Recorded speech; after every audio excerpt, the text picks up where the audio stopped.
Hey, this is a quick video to show you how to connect to an Ubuntu server from Windows. I'm using Windows 10, doesn't really matter. First of all, you need to have the application called Putty. I'll put the download in the description below. Next thing you're gonna need is the IP address, and mine just happens to be 192.168.1.106.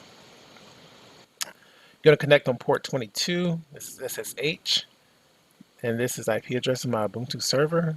You click Open. Since this is the first time that I've connected to this machine, it wants me to accept the SSH key. And do I trust it? I say yes. And then it's going to pop up and give me a login screen. Once you receive the login screen, you just put in your username, which in my case is user1, and put in the password.